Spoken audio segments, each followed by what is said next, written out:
This is not a message for everyone. This is a transmission for the starseeds, for those of you who know or suspect that you are something different, something unusual, not of this place. These are the messages for you, MaxAnte, are bringing to you. Don't expect anything here to make a lot of sense. Everything is entirely paradoxical and is for you to interpret and for you to discern what is true. Origins. Origins is a powerful word. When I reflect upon what appear to be my origins here, there are all the memories of the previous life, of the growing up, and the childhood, of the parents, and the schooling, and so forth. And yes, those are the apparent origins, but there was always the sense that there was something much more, much deeper, something far more peculiar than anything that I saw around me. Nothing here really made much sense, and so this quest that I took myself on to unravel what was really going on. What is this mystery that everyone refers to as being alive, as being a human being? Well, none of that made much sense. And so all those original experiences that were lived as an apparent ordinary human, they came to an abrupt end. In February of 2015, on the beaches of Tulum in Mexico, there was the origin. Something new arrived here, something entirely different, a different being,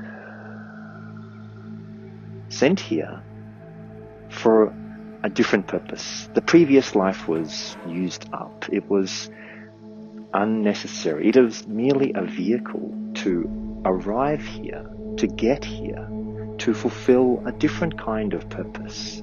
And so, while none of that made any sense at the time, over these years, the experiences have grown and grown until now, when things have become clearer and clearer. So that is the origin. The origin was a mysterious experience that the previous life lived.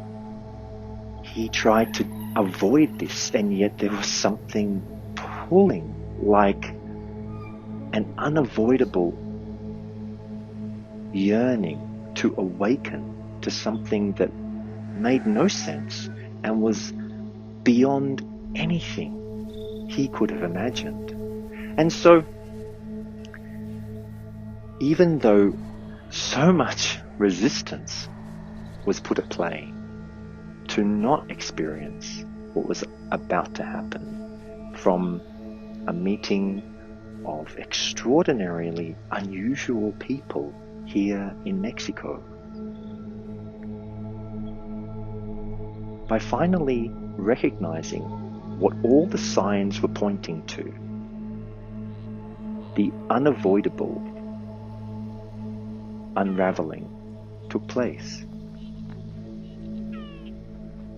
And so it happened that with the extinguishing of that previous being, the identity that was so bound up with itself and believing that he was real and that he was trying to enlighten himself and become something in this world, as that was snuffed out and all of it was eradicated in a flash of unimaginable intensity, what came next would take time. There was still so much to understand about what it meant to be here in this realm that everybody else seems to relate to as real, as like this is the world, and this is what they call planet Earth, and so on and so on. And with each passing year, it became clearer and clearer that this place was nothing at all like what everybody said it was. This place was something profoundly mysterious, something beyond what anybody could explain.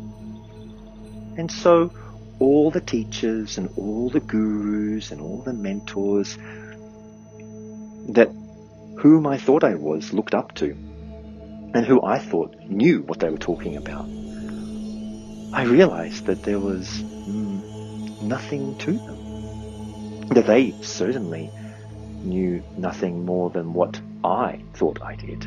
They were typically very confused, but they loved having people listen to them. They loved having followers. They loved to think that they could share and make a difference to all these confused humans, because that's what most people are. Most people are profoundly confused about what they're doing. They think that they are living a life. They think that they are up to something here. They think that they're trying to get somewhere, and they don't realize that they are nothing but a tool. They are simply part of some massive plan that is being moved all around them. That they are like a piece, like a pawn. Don't you feel like that's what you are?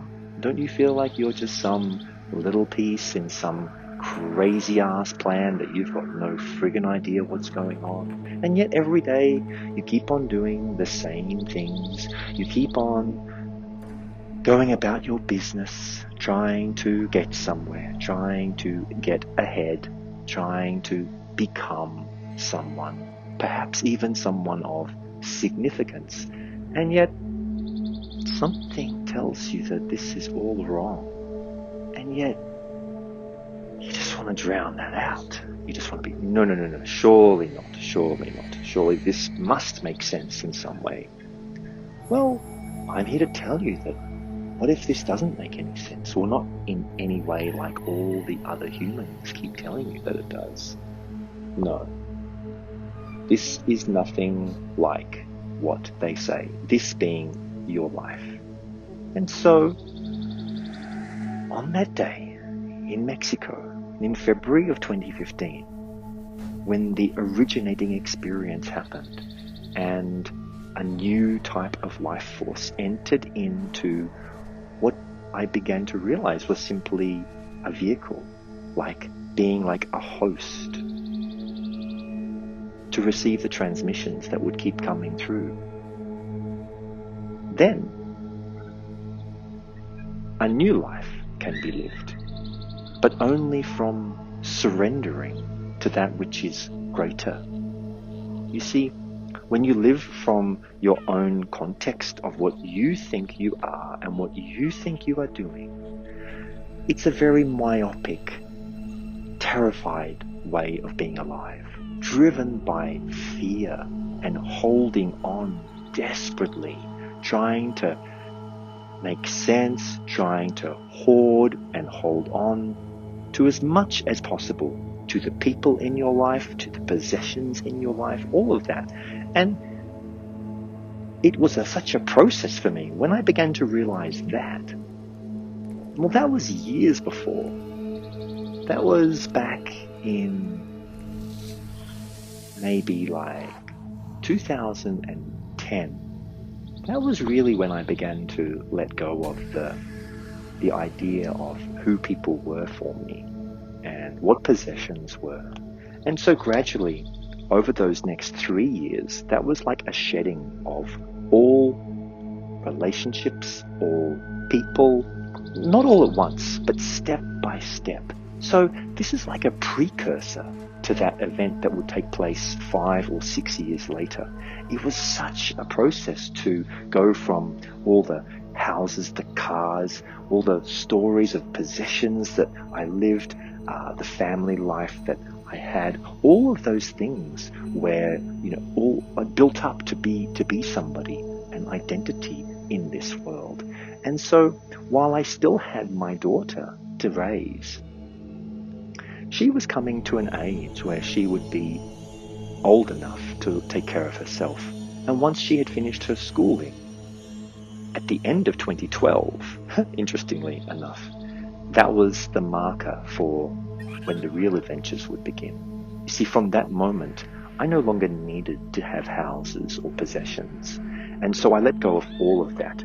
I packed everything down up from, let's say, 2 or 3 stories of possessions into 2 or 3 bags and set off on a quest into the world, leaving everybody behind and everything, not knowing really where it was going. But I hadn't understood really how strange it was going to become.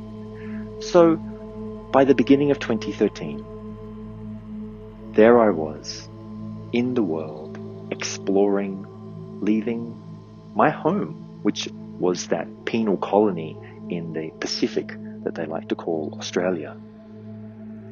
I was out of there and I wasn't going back. Well, I would obviously go back and say hello to everybody who still wanted to believe that I was somebody.